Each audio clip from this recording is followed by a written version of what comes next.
මේ පටිච්ච සමුප්පාදේ නිරෝධ වන ආකාර 8ක් තියෙනවා. මෙන්න මේ පටිසමුප්පාදේ නිරෝධ වන ආකාර 8. මේවා සමහර ඒවා දරා ගන්න බෑ. ධාරණය වෙන්නේ නැති වෙන්න පුළුවන්.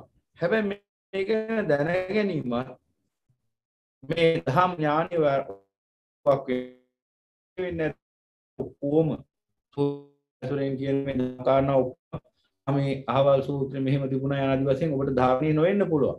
ඒක ප්‍රශ්නයක් නෑ. හැබැයි අවශ්‍යම ටික දරා ගන්න ඕන.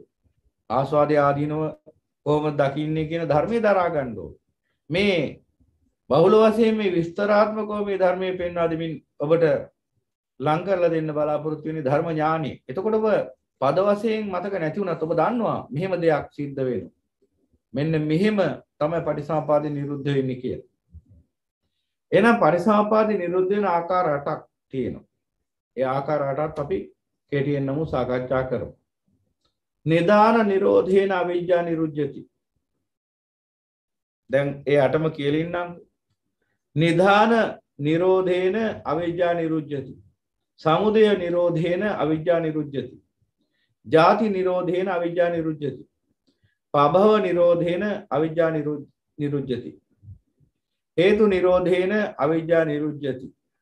ඊළඟට පච්චය නිරෝධේන අවිජ්ජා නිරුද්ධති. ඥානුප්පාදේන අවිජ්ජා නිරුද්ධති. නිරෝධ උපට්ඨානේන අවිජ්ජා නිරුද්ධති. දැන් මේ අවිජ්ජාව විතරක් නෙවෙයි හොඳට තේරුම් ගන්න. අවිජ්ජාව සංකාර විඥාන නාම රූප යන ආදී වශයෙන් සියලු පටිච්චසමුප්පාද ධර්ම මෙන්න මේ ආකාර 8ටයි නිරුද්ධ වෙන්නේ. එහෙනම් නිරෝධය ගැන දැනගන්න. නිරෝධය යනු නිවනයි. එහෙනම් මේ නිරෝධයටපත් වෙන්නේ මෙන්න මේ ආකාර 8ට අනුකූලවයි. දැන් එතකොට අපිට මේ එකින් එකට අන්න එක තේරුම් ගන්න ඕනේ. දැන් මේ ධර්මයේ මේ ආකාරයෙන් අපි ඇසුවට අපට ඥානය උපදින්නේ නැහැ මේ සෑම ධර්මයක්ම වෙන වෙනම දකින්න. දැන් මේ අපි ක්‍රමානුකූලව ඔබට තේරෙනවද අභිධර්මයේ කරා ගමන් කරමින් ඉන්නේ. දැන් බොහෝ දෙනාගේ ඉල්ලීම මත මේ සත්‍යපබ්බේ අවසන් වෙච්ච ගමන් අපි හිතාගෙන හිටියේ සමත විදර්ශනා ආදී භාවනා ගැන ඒ වගේම ආනාපාන සතිය ආදී භාවනා ගැන විග්‍රහයක් කරන්න. දැන් ඒ ගැනත් විග්‍රහයක් කරන්න ඕන. හැබැයි බොහෝ දෙනෙක්ගේ ඉල්ලීමක් තියෙනවා කුමනෝ හේතුවක් නිසා ඒ ගැන මම විවේචනයක් කරන්න යන්නේ. මේ අභිධර්ම කාරණා මේව දැනගන්න දැන් හදිසියක් ඇති වෙලා තියෙනවා. ඒකට හේතුව තමයි අර අභිඤ්ඤයන්ති පරිඤ්ඤයන්ති ගැඹුරට ධර්මයේ දකින්න ඕන. ඒ ගැඹුරට ධර්මයේ දකින්නකොට අන්නර මූලික චතුරාර්ය සත්‍ය දැන් අහලා අවබෝධ වෙලා තියෙන දැන් ඒ ධර්මය තවදුරටත් විග්‍රහ කරමින් දේශනාවෙද්දී තවත් ගැඹුරු ධර්ම කාරණා වැටහෙනවා. නමුත් ඊට එහා ගිහිල්ලා පරමාර්ථ ධර්ම දකින්න. ඒ නිසා අපි තීරණයක් ගත්තා. අපි කිව්වට මේ භික්ෂුව තීරණයක් ගත්තා. මේ සත්‍යපබ්බේ අවසන් වුණාට පස්සේ සතර සතිපට්ඨාන ධර්ම දේශනාව අවසන් වුණාට පස්සේ ඉදිරියේදී තව සති කිහිපයකින් සත්‍යපබ්බේ අවසන් වෙයි. මොකද සත්‍යපබ්බේ කියලා කියන්නේ සමස්ත ධර්මයේම හරය. එතකොට මේ ධර්මීය දේශනා කරලා අවසන් වුණාම රූප චෛතසික චිත්ත නිබ්බාන කියන සතර පරමාර්ථ ධර්ම ගැන අභිධර්ම දේශනාවක් අපි පවත්වන්න බලාපොරොත්තු වෙනවා. ඒ නිසා ඒ ධර්මයේ බොහෝ දෙනෙක් සොයමින් හිටපු බව තමයි අපිට දැනගන්න ලැබුණේ. ඒක නිසා ඒ අභිධර්මයේ දේශනා කරද්දී තව ගැඹුරට මේ ධර්මයේ අපි ගමන් කරනවා. එතකොට ඔබට යමක් වැටහෙන්න ඕන. ඒ තමයි අභිධර්මයේ පිළිබඳව අපි සියල්ල දැනගත්තට සියල්ල පසක් වෙන්නේ ප්‍රත්‍යක්ෂ වෙන්නේ. අභිධර්මයේ අපිට පුළුවන් සුවිසි ප ဋ ාණේ දක්වාම ගිහිල්ලා බලන්න. ප්‍රත්‍ය 24කින් මේ පටිසමුප්පාද චක්‍ර ක්‍රියාත්මක වෙන ආකාරය ලෞකික වශයෙන් 16 ලෝකෝත්තර වශයෙන් 8 යන දවස්. එහෙම දැනගත්තා කියලා ඥානතු නා කියලා පස්සත වෙන්නේ. ඉගෙනීම ප්‍රත්‍යක්ෂ වෙන්නේ නැහැ. ඊට පස්සේ උත්සාහ ගන්න එපා මේ පටිසමුප්පාද 24 කොහොමද ක්‍රියාත්මක වෙන්නේ මට මේක දැනගන්නකම් ඉවසීමක් නැහැ. මේ ටික දැනගත්තේ නැත්නම් මට නිවන් මාර්ග වඩන්න බෑ. ওই වගේ අදහස් නම් ඇති කරගන්න එපා. ඔය මෝහයේ අදහස්. Tamanට කරගන්න පුළුවන් හරියක් තියෙනවා බැරි හරියක් තියෙනවා. අපි මේ ධර්මයේ රසයත් එක්ක අභිධර්මයේ දහම් කාරණා ඔබට පෙන්ලා දෙන්නේ තවදුරටත් ඔබේ ධර්ම ඥානය වර්ධනය කරමින් මේ ධර්මයේ පිළිබඳව තියෙන බුද්ධ ධම්ම සංඝ ත්‍රිවිධ රත්නය පිළිබඳ ගෞරවණීය ප්‍රසාදි ශ්‍රද්ධා ඉන්ද්‍රිය වර්ධනය කරනවා. එහෙම නැතුව ප්‍රඥා ඉන්ද්‍රිය වර්ධනය කරන්න නෙවෙයි සමහර අවස්ථාවල. මොකද සමහර දහම් කාරණා පෙන්ලා දුන්නා කියලා ප්‍රත්‍යක්ෂ වෙන්නේ නැති බව අපි දන්නවා. හැබැයි මේ බඳු ධර්මයක් බුදුරජාණන් වහන්සේ නැමැති මහා ශාස්ත්‍රූවරයන්න් වහන්සේ දේශනා කළා තියෙනවා නේද කියන ශ්‍රද්ධාව හරියට තියෙනවා. ගෞරවණීය විශ්වාසය. ඒ නිසා පින්වතුනි ධර්ම දේශනා කරන්නේ ප්‍රඥා ඉන්ද්‍රිය මුල් කරගෙන නෙවෙයි. ශ්‍රද්ධා, වීරිය, සති, සමාධි, ප්‍රඥා කියන ඉන්ද්‍රිය ධර්ම පහම මුල් කරගෙන තමයි ධර්මයේ දේශනා කරන්නේ. ධර්මය අවබෝධ කරගත යුත්තේ ප්‍රඥාව. ඒක වෙනම කාරණාවක්. නමුත් ධර්ම දේශනා කරනකොට හැමතිස්සෙම ප්‍රඥා ඉන්ද්‍රිය විතරක් මුල් කරගෙන ධර්මයේ දේශනා කළොත් අනික් ඉන්ද්‍රියන් දුර්වල වෙනවා. ඒ නිසා ඉන්ද්‍රිය සමவாயයට රැගෙන්න නම් හැම ඉන්ද්‍රියක්ම වැඩිෙන්න ධර්මයේ දේශනා කරන්න ඕනේ. එතකොට කෙනෙක්ට හිතෙන්න පුළුවන් අනේ හාමුදුරුවෝ කියපු ටික අපිට තේරුන්නේ නැහැ. ඔව් සමහර ඒවා තේරෙන්නේ නැති වෙන්න පුළුවන්. හැබැයි තේරුන්නේ නැහැ කියලා ඔබ විශ්වාසයටපත් වෙන්න අවශ්‍ය නැහැ. ඔබට එතනින් තේරුම් ගන්න වෙන කාරණාවක් තියෙනවා. ඒක වේ දහම් කාරණා ටික වැටහෙන්නේ නැති වෙන්න පුළුවන්. හැබැයි ඔබට එක වෙන කාරණාවක් වැටෙනවා මොකද්ද? අසරිමත් වූ සම්මා සම්බුදු පියාණන් වහන්සේ අවබෝධ නොකළ කිසිවක් නැත. දේශනා නොකළ කිසිවක් නැත කිය. එපමණකින් ඔබේ ශ්‍රද්ධාව වැඩිනවා. අන්නේ ශ්‍රද්ධාව වැඩි වීම. එමෙතයි ශ්‍රද්ධා ඉන්ද්‍රිය බලවත් වීම අන්න මග පහසුවෙන් වඩන්න තව උපනිශ්‍රයක් වෙනවා. ඒ නිසා ඉන්ද්‍රිය ධර්ම පහම වැඩෙන ආකාරයටයි මේ ධර්මයේ දේශනා කරන්නේ. ඒ බවත් මතක් කරන්න ඕන. මොකද නැත්තම් සමහර කෙනෙක්ට හිතෙන්න පුළුවන් ඇයි මේ බුදුම සාගත මේ අපිට සමහර විට තේරෙන්නේ නැත්තරම් මේ සියුම් දහම් කාරණායි පෙන්වා දෙන්නේ කියලා. පෙන්වා දෙන්නේ අන්නේ කාරණාව මතක්. එහෙනම් ඔබම කල්පනා කරන්න සම්මා සම්බුදු පියාණන් වහන්සේ ලෝකයාට විජම්පිට කියන හොත් මේ අභිධර්මයේ දේශනා කළේ ලෝකයට තේරුම් ගන්න පුළුවන් නිසා නෑ තමන් වහන්සේගේ මහා සර්වඥතා ඥානෙ පින්නුම් කරන්න. ඒ කියන්නේ මෙබඳු මහා ප්‍රඥාවකින් මේ ධර්මයේ දේශනා කළේ තොපට. ඒ නිසා මේ ධර්මය අප්‍රමාදීව අවබෝධ කරගෙන මේ සංසාර දුකෙන් නිදහස් වූ යන පණිවිඩය දෙන්න. ඒ තමයි මහා කරුණාව. හොඳට තේරුම් ගන්න.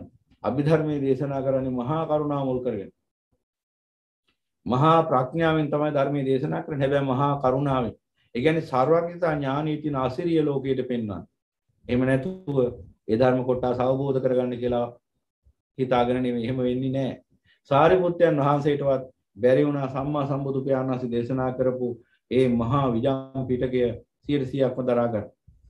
ඒ උන්වහන්සේ සම්මා සම්බුදු පියාණන් වහන්සේගේ ප්‍රඥාවට පහලින් ඉන්නේ. ඉතින් එතකොට උන්වහන්සේට අවබෝධය අංශු මාත්‍රයක් විතරයි යම් කිසි ආකාරයකින්. ඒ ටික තමයි අදටත් අපි මේ අභිධර්මයේ වශයෙන් පවත්වාගෙන ඉන්නේ. ඉතින් ඒ නිසා මේ සමහර ධම් කාරණා ඔබේ ශ්‍රද්ධා ඉන්ද්‍රිය වර්ධනය කරන්නමයි දේශනා කරන්නේ. ඒ නිසා මේ හැම එකක්ම අයියෝ මට මේක තේරුන්නේ නැහැ අරක මේක තේරුන්නේ නැහැ කිය හැම එකක්ම සොයන්න යන්න එපා. ඒක තේරුමක් නැති වැඩක්. බුදුරජාණන් වහන්සේ කියන්නේ මෙවඳු ශාස්ත්‍ර උතුමන් වහන්සේ නමක් බව පෙන්වා දෙන්නේ සමහර ධම් කාරණා දේශනා කරා. කතමෙහි අට්ඨහකාරෙහි පටිසමුපාද නිරුද්ධති. පටිසමුපාදා නිරුද්ධති. කතමෙහි අට්ඨහකාරෙහි පටිසමුපාදා නිරුද්ධති. මේ පටිසමුපාදේ නිරුද්ධ වෙන ආකාර 8ක් තියෙනවා. මේ මොනවද ආකාර 8 කියලා අහනවා. ඒ 8 තමයි දැන් මේ දේශනා කළේ. එකින් එකට ගැඹුරට යන්න අමාරුයි. මොකද සමහර දහම් කාරණා විග්‍රහ කරන්න ගියොත් එහෙම වෙනම කාලයක් ඕන එක විග්‍රහ කරන්න. ඒ නිසා කෙටියෙන් නමුත් මේ විග්‍රහ කරනවා. නිදාන නිරෝධේන අවිජ්ජා නිරුද්ධති. මේ දුකෙහි නිදානේ. දුකෙහි නිදානේ මොකක්ද? යංකින්ච දුක්ඛං uppajjamana uppajjati sabbantං ඡන්ද මූලකං ඡන්ද නිදානං ඡන්தோහි මූලං දුක්ඛසාති. හොති. යංකින්ච දුක්ඛං uppajjamana uppajjati sabbantං ඡන්ද මූලකං ඡන්ද නිදානං ඡන්தோහි මූලං දුක්ඛසාති. එනි යම් කිසි දුකක් උපදිනවාද මේ සියලු දුකට හේතු වෙන්නේ මෙන්න මේ ඡන්දයයි. ඡන්දය කියලා කිව්වහම ඡන්ද රාගය නෙවෙයි. මේ ඡන්දය කිව්වහම නිවන පිණිස පවතින මේ irdipaadය නෙවෙයි. ඡන්ද රාගය ගැන මේ කියන්නේ. මොකද irdipaad සතර irdipaad වලින් තියෙන ඡන්දය කියන irdipaad නිසා දුක හට ගන්න නැහැ. දුක නිරුද්ධ වෙනවා මිසක් එහෙනම් මෙතන පෙන්වන්නේ මොකද? යං කිංච දුක්ඛං යං කිංච දුක්ඛං uppajjamana uppajjati sabbantං ඡන්ද මූලකං. ඡන්ද නිදානං ඡන්දෝහි මූලං දුක්ඛසාති යන දවසෙන් එතන එකේටින් ඒ ධර්මයේ ඒ ප්‍රකාශ වෙච්ච ආකාරය අනුව ඒකේ ඡන්ද රාගය කියන වචනේ නැති වුණාට එතන සඳහන් වෙන්නේ ඡන්ද රාගය ගැන. එහෙනම් අන්නේ ඡන්ද රාගය ගැන භාගතුන් හරි පෙන්නනවා. එහෙනම් මෙන්න ඡන්ද රාගය තමයි නිදාන. එහෙනම් මේ නිදානය මේ සසර දුක උදා කරන මේ නිදානිය නිරුද්ධ කරන අර්ථයෙන් අන්න අවිජ්ජා නිරෝධය කියලා කියනවා. එහෙනම් මෙන්න මේ දැන් ඔබ බලන්න ඕන ගැඹුරු ධමයක් මෙන්න මෙතනදී විද්‍යාවාන් වෙනවා. ඒ තමයි මේ අපි දැන් මෙහෙම හිතුවොත් හැමතිස්සෙම අවිජ්ජාවේ ඉඳලම තමයි නිරුද්ධ වෙන්නේ කියලා. දැන් අපි විග්‍රහ කරනකොට අපි පෙන්නනවා අවිජ්ජා නිරෝධෝ සංඛාර නිරෝධෝ අවිජ්ජාත්‍ය අශේෂ විරාග නිරෝධෝ සංඛාර නිරෝධය යන වශයෙන් පෙන්නනවා. හැබැයි ඒකේ තේරුම හැමතිස්සෙම අවිජ්ජාව කියන තැන ඉඳලම නිරුද්ධ වෙනවා කියන එක නෙවෙයි. ඒක තමයි අභිධර්මයේ ගැඹුරට යන්න ඕන තව. ප ဋ ාණ ප්‍රකරණය ගැන අපිට 100%ක් තියා 100.0 ගානක්වත් තේරුම් ගන්න බෑ. හැබැයි තේරුම් ගන්න පුළුවන් යම්කිසි 0.0 ගානක් නැත්නම් අන්න ඒ ටික හරි අපි සාකච්ඡා කරන්න ඕනේ. නැත්නම් මොකද සමහර දහම් කාරණා කිව්වට වැටහෙන්නේ. ඒක නිසා හරි ගැඹුරුයි. දැන් ඔබ ගැඹුරු ධර්මයේ ඉල්ලා හිටියේ. දැන් ඉස්සරහට ඉන්නේ ගැඹුරු ධර්මයේ. දැන් මෙච්චර කාලයක් චතුරාර්ය සත්‍ය පිළිබඳව දේශනා කළා ඇතිනේ දැන්. මූලික චතුරාර්ය සත්‍ය පිළිබඳව කෘත්‍ය ඥාන දැන් වැඩිෙන්න තව ගැඹුරු ධර්මයක් අවශ්‍යයි. එහෙනම් අන්නේ ගැඹුරු ධර්මයට අපි ක්‍රමානුකූලව දැන් මේ ප්‍රවිෂ්ඨ වෙන්නේ. එහෙනම් මේ අවිජ්ජාව හැම විටම මේ අවිජ්ජා නිරෝධෝ සංඛාර නිරෝධා කියන තැන ඉඳලම නිරුද්ධ වෙන්නේ නැහැ. අවිජ්ජා නිරුද්ධ වෙන්න පුළුවන් සෑම සීල ආකාරي. මොකද මේ පටිසමුප්පාද ධර්ම හේතු ප්‍රත්‍ය අඤ්ඤමඤ්ඤ සංප්‍රයුක්ත කියන ආකාර හතරටම වැඩිනවා නම් එහෙනම් මේ හතරටම නිරුද්ධ වෙන්නත් හැකියාව තියෙන්න ඕන. ඒ කියන්නේ හතරම ඒ ආකාර හතරටම සමුදේ වෙනවා නම් ඒ කියන්නේ ඒකේ තේරුම මේ ආකාර හතරටම නිරුද්ධ වෙනවා. හේතු නිරෝධයෙන් එහෙනම් අවිජ්ජා නිරුද්ධ කරන්න පුළුවන්. අවිජ්ජා පත්‍ය සංකාර සංකාර පත්‍ය විඥානං යන දි වශයෙන් චක්‍රය ඉදිරියට හේතුන්ගෙන් සකස් වෙවි යනවා වගේම එතකොට එහෙනම් ඒ හේතු නිරෝධයෙන් ඒ ක්‍රියාවලිය නතර කරන්න පුළුවන්. ඒ වගේම ප්‍රත්‍ය හේතුවෙන්. කියන්නේ හේතුව කියන්නේ අවිජ්ජා ප්‍රත්‍ය කියන්නේ තණ්හා. එතකොට මේ දෙක මුල් වෙලා අඩු වැඩි වශයෙන් මේ පටිසමුප්පාද චක්‍ර දෙකක් යනවා හේතු පත්‍ය සහ ප්‍රත්‍ය මුල් කරගෙන. ප්‍රත්‍යපත්‍ය කියලා. එතකොට මෙන්න මේ පටිසමුප්පාද දැන් ඕවා ගැඹුරුයි අනේකයි කිව්වේ. ඒක තව ඉස්සරහට එන්නේ. ඒවා විස්තර කරන්න වෙන්නේ පටිසමුපාදයේ පිළිබඳ විභංග දේශනාවයි. තව එක ඉස්සරහට යන්න ඕන. ඒ විභංග දේශනාව මතුවෙන්නේ සිත් පිළිබඳ විග්‍රහයි. කුසල සිත්, අකුසල සිත් සහ අව්‍යාකෘත සිත් විග්‍රහයි. ඒක නිසා මේ ධර්මයේ හරිම ගැඹුරට යන්න මහා සංකීර්ණ වෙනවා. නමුත් අපි උපරිම උත්සාහ කරගමු සරල මට්ටමින් හැකි තරම් මේ ධර්මයේ තේරුම් ගන්න. එතකොට එහෙනම් අවිජ්ජා පත්‍ය සංඛාරයන වශයෙන් හේතු වශයෙන් හේතුන් වශයෙන් ප්‍රත්‍ය වශයෙන් ඒ වගේම සංප්‍රයුක්ත වශයෙන් එකට සමගාමී යෙදෙන ධර්ම වශයෙන් සහ අඤ්ඤමඤ්ඤ වශයෙන් දෙපැත්තට අන්‍යෝන්‍ය වශයෙන් මේ ධර්මීය ක්‍රියාත්මකයි මේ පටිසමුපාදේ ක්‍රියාත්මකයි. එහෙනම් ඒ විදිහටමයි මේ ධර්ම නිරුද්ධ වෙන්නේ. එහෙනම් ඒ අන්නේ න්‍යාය ධර්මයේ දැක්කනම් අපිට පුළුවන්කම තියෙන මේ හතර ආකාරයට මේ ධර්ම නිරුද්ධ කරගන්න. දැන් ඒක තමයි මේ පෙන්වන්න යන්නේ. එතකොට මේ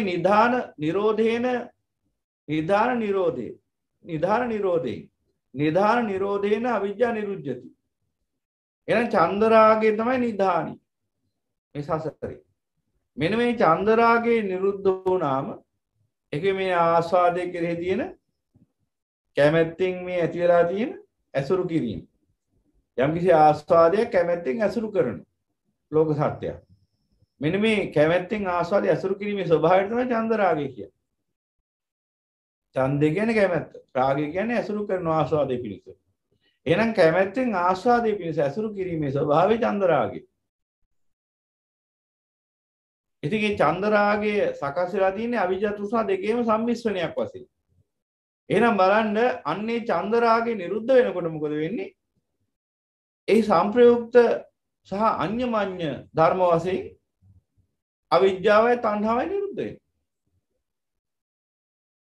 එහෙනම් අන්න නිධානීය නිරුද්ධ වෙනකොට අන්න අවිජ්ජාව නිරුද්ධ වෙනවා, සංකාර නිරුද්ධ වෙනවා යනාදි වශයෙන්. ඒ කියන්නේ මේ නිධානීය කියලා කිව්වේ දැන් මේ පටිසම්පාද දැන් තව සුද්ධ සිංහලෙන්ම කිව්වොත් තවත් තේරෙන්නේ මේ පටිසම්පාදේ කොහෙන් නිරුද්ධ වුණා.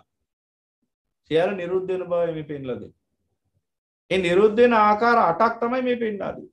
එතකොට පටිසම්පාද ඒකයි මේ පටිසම්පාදයේ පිළිබඳ අවබෝධය ගැඹුරු වෙන්න මේ රාග දේශ මොහ දුරු කරගෙන සසර දුකින් නිදහස් වීමේ වේගය ඉක්මන් වෙනවා. වේගය වර්ධනය වෙනවා.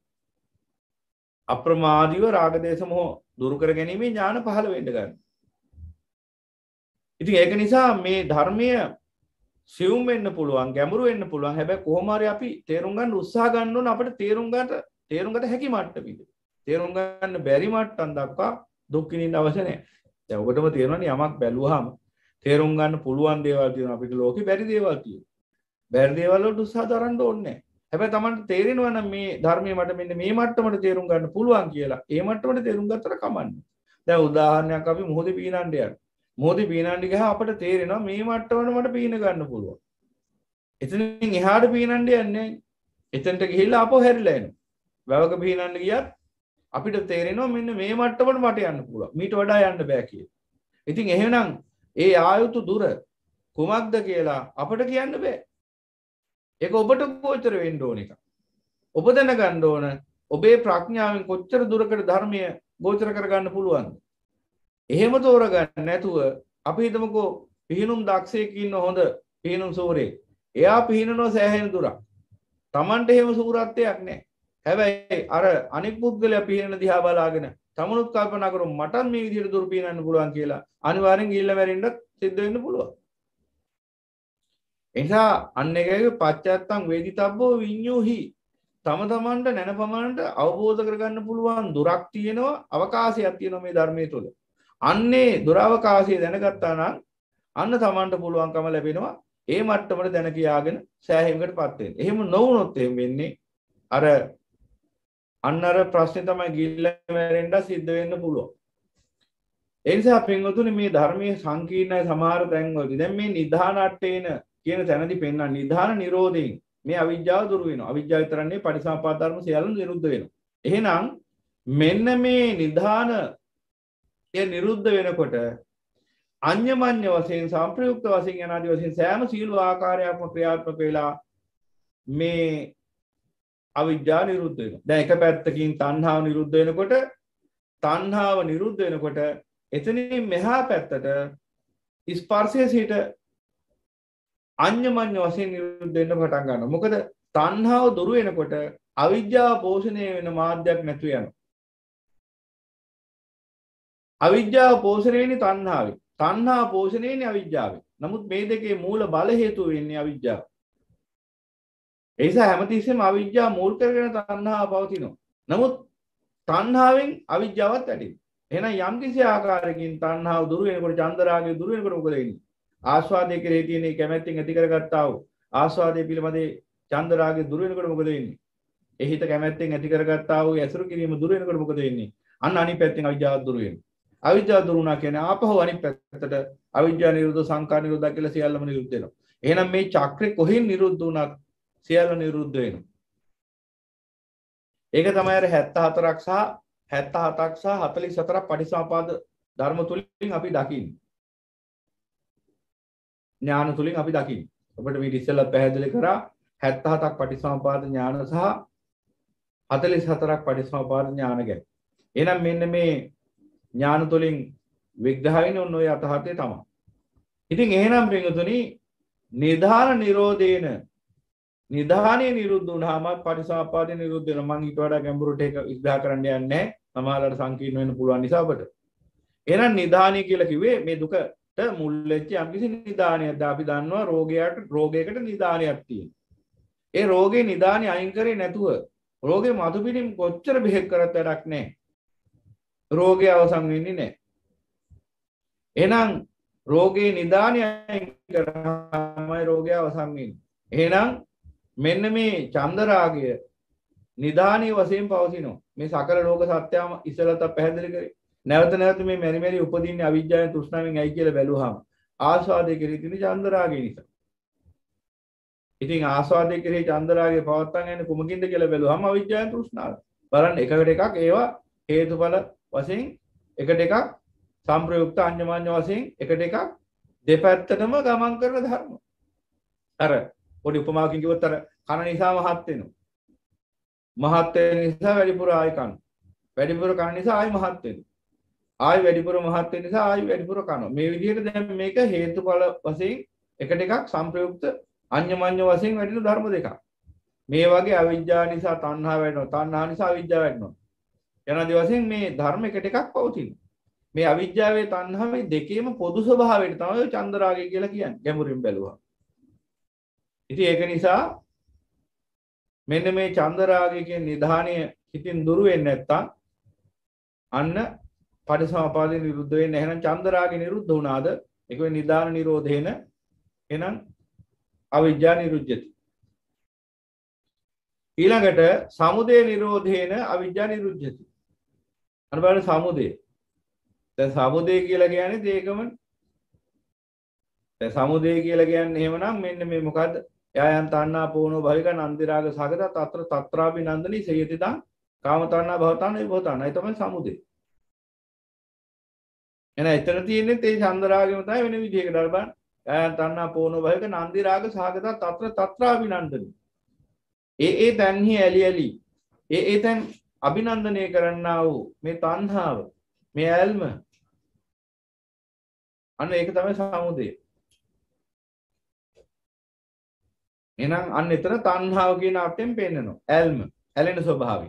දැන් චන්දරාගය දැන් මේවා පදවල අර්ථ බැලුවොත් එහෙම එකින්ට වෙනස බැලුවොත් දැන් චන්දරාගය කියලා කියන්නේ ඡන්ද කියන්නේ කැමැත්ත.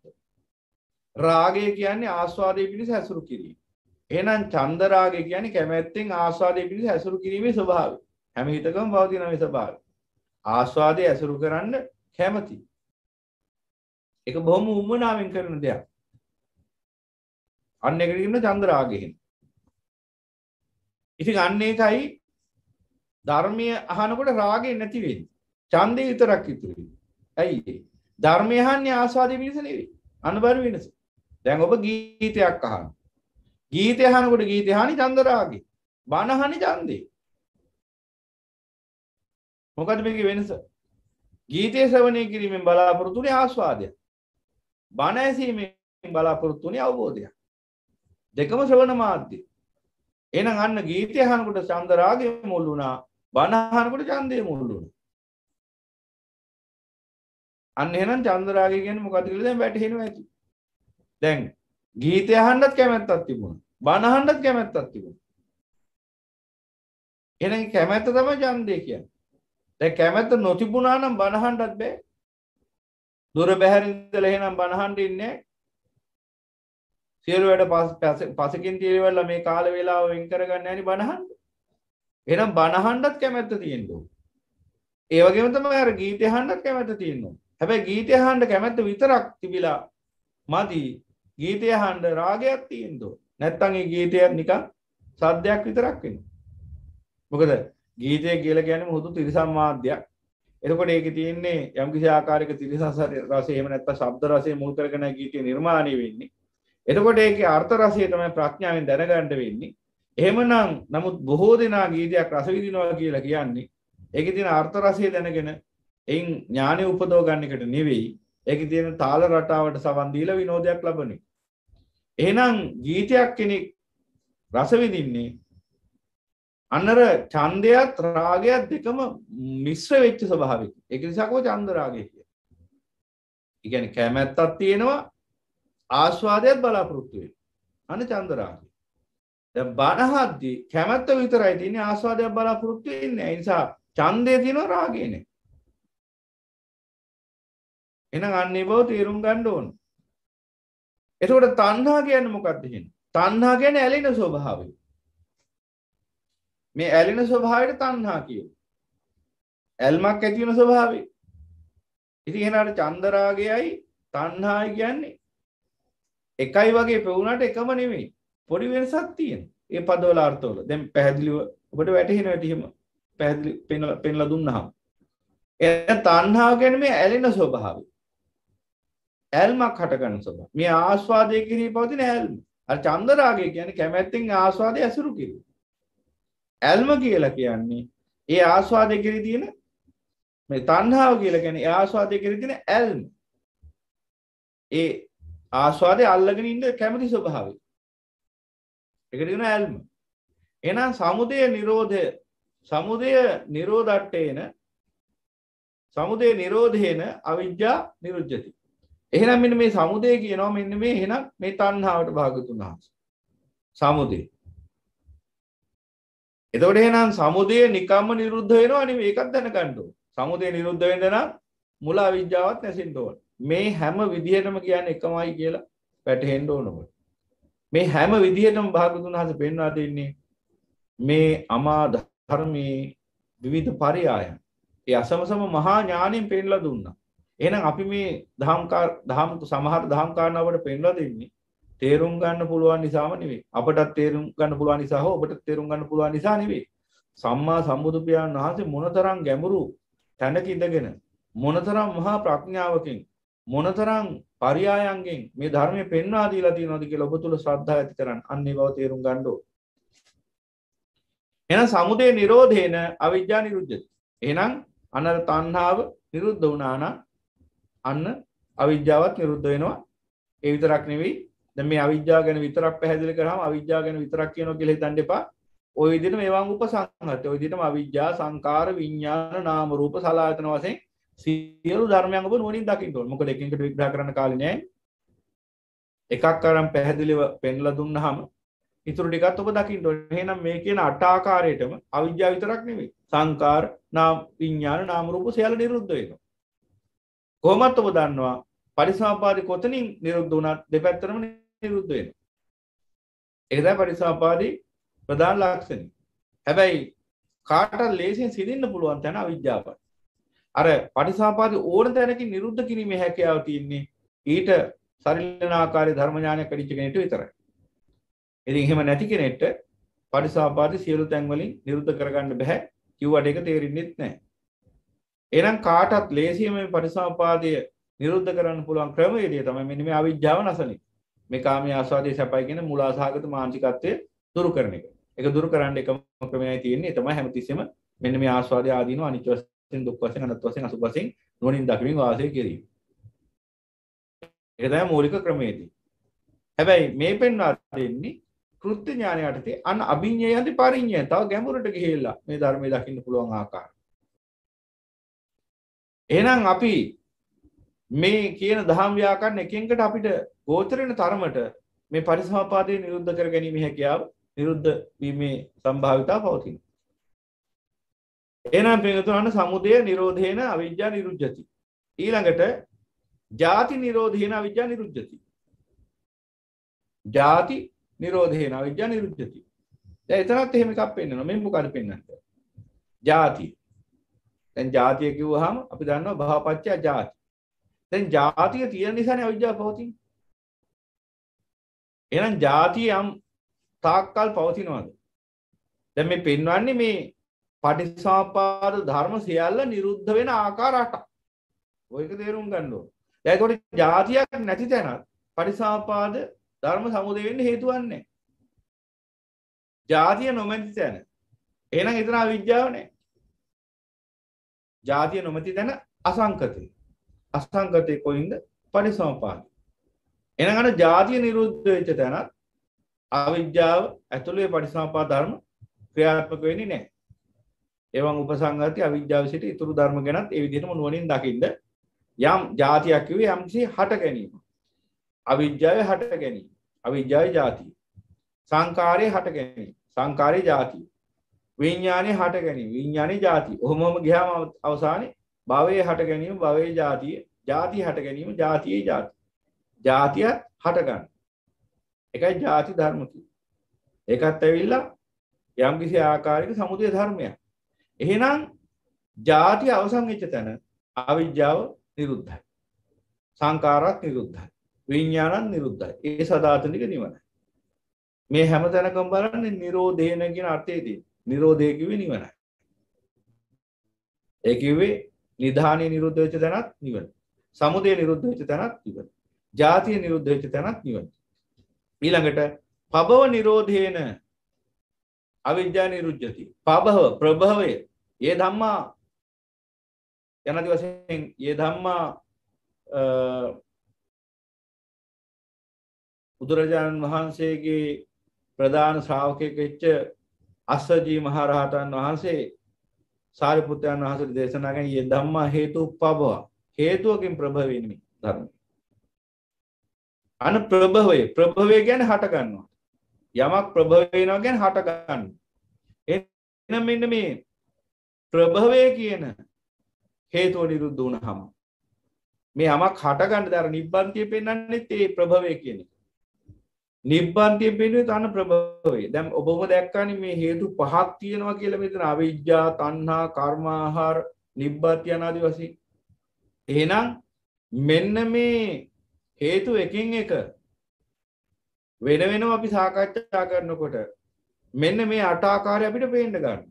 ඒ අට ආකාරයෙන් තව ක්‍රමයක් තමයි ප්‍රභවය.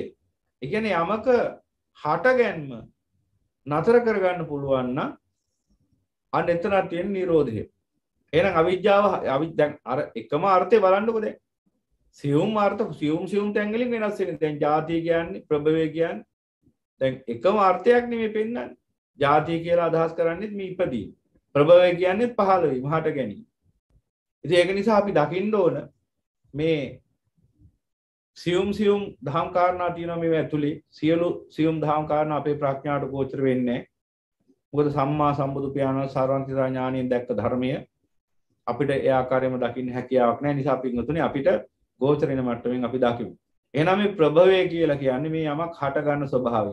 මෙන්න මේ යමක් හට ගන්න ස්වභාවය තුලයි මෙන්න මේ පටිසමුප්පාදයේ පවතින. එහෙනම් මේ සියලු ධර්ම ප්‍රභව වෙච්ච ඒවා හේතුවක් නිසා. ඒ මූල හේතුව අවිජ්ජාවයි. එහෙනම් භාගතුන් වහන්සේගේ වාදයේ කුමක්ද? තේසං හේතු තථාගතෝ ආහ තේසංචෝ නිරෝධෝ යවං ආදි මහා සම. මෙන්න මේ ධර්ම ප්‍රභවය වෙන හේතුව නසා දමන්න. එහෙනම් ඒ කිව්වෙත් අවිජ්ජාව නසා දමන්න කියලා තමයි. ඉතින් අවිජ්ජාව නසන්න කිව්වහම ඉතුරු ධර්ම ගැන අමුතුවෙන් ආය කියන්න දෙයක් නැහැ. ඒ ධර්මත් ඒ සමග නැසිලා යන.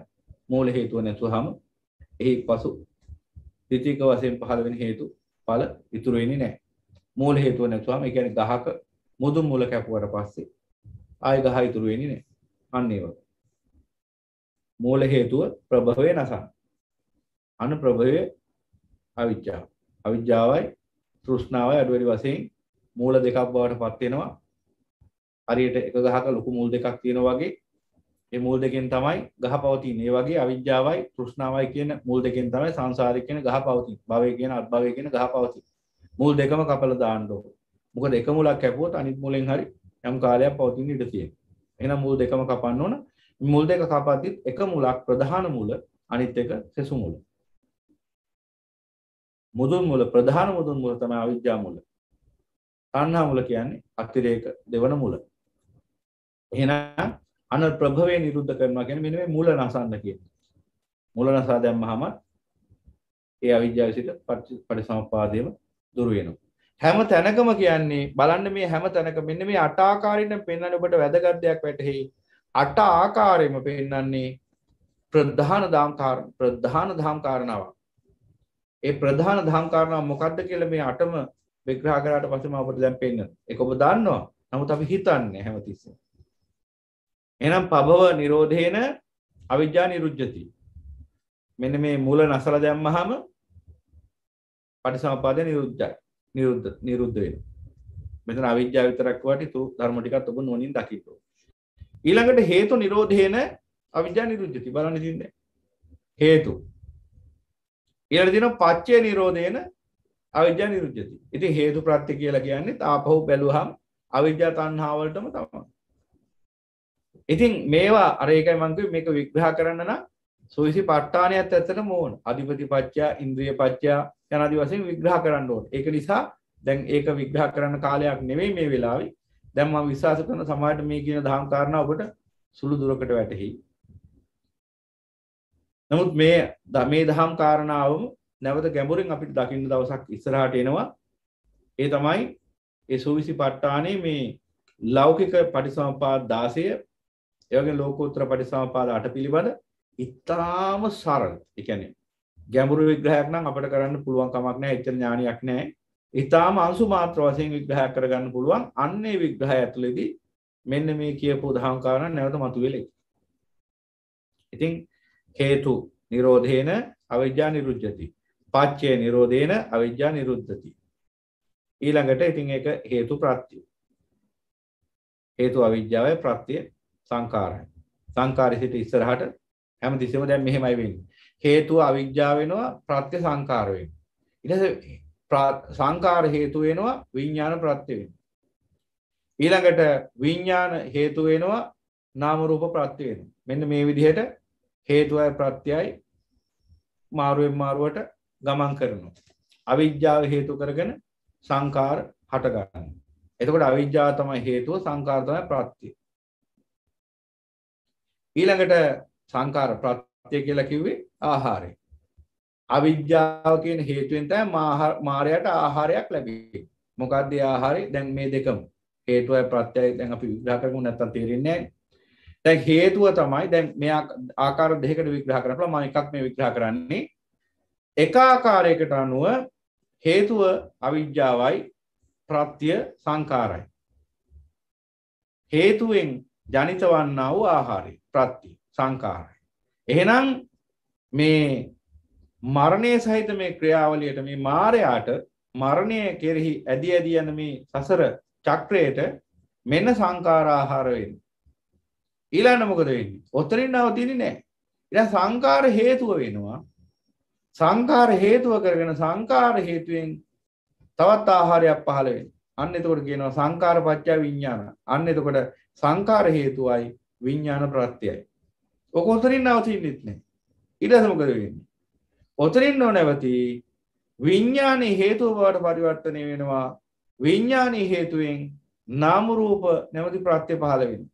එහෙනම් නාම රූපත් ආහාරයක් වෙනවා මායයට. ඊළඟට එතනින් එක නවතින්නෙත් නැහැ.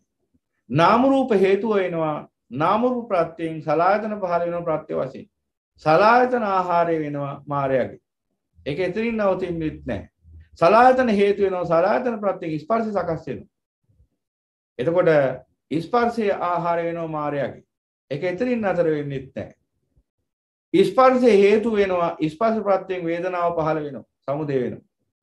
එහෙනම් ස්පර්ශයේ හේතු වෙනවා. වේදනාව ප්‍රත්‍ය වෙනවා. වේදනාව ආහාර වෙනවා මායයගේ. එතනින් නතර වෙන්නෙත් නැහැ. වේදනාව හේතුව වෙනවා. වේදනා ප්‍රත්‍යයෙන් තණ්හාව හට ගන්නවා. එහෙනම් වේදනාව හේතු වෙනවා. තණ්හාව ප්‍රත්‍ය වෙනවා. තණ්හාව ආහාර වෙනවා මායයගේ. තණ්හාව හේතුව වෙනවා. තණ්හා ප්‍රත්‍යයෙන් උපාදාන පහළ වෙනවා. උපාදාන ප්‍රත්‍ය වෙනවා. තණ්හා හේතුවෙන් උපාදාන සකස් වෙනවා. තණ්හාව හේතු වෙනවා. උපාදාන ප්‍රත්‍ය වෙනවා. උපාදාන මායය වෙනවා ආහාරය. උපාදාන ආහාරය වෙනවා මායයගේ. ඊළඟට උපාදාන හේතු වෙනවා. උපාදාන ප්‍රත්‍යයෙන් උපාදාන හේතු කරගෙන භවය කියන ප්‍රත්‍ය හට ගන්නවා. එහෙනම් අන්න උපාදාන හේතු වෙනවා. භවය ප්‍රත්‍ය වෙනවා. භවය ආහාර වෙනවා මායයගේ. එහෙනම් භවයේ හේතු වෙනවා. භවයේ ප්‍රත්‍යයෙන් භවයේ හේතු කරගෙන ජාතිය ප්‍රත්‍ය වෙනවා.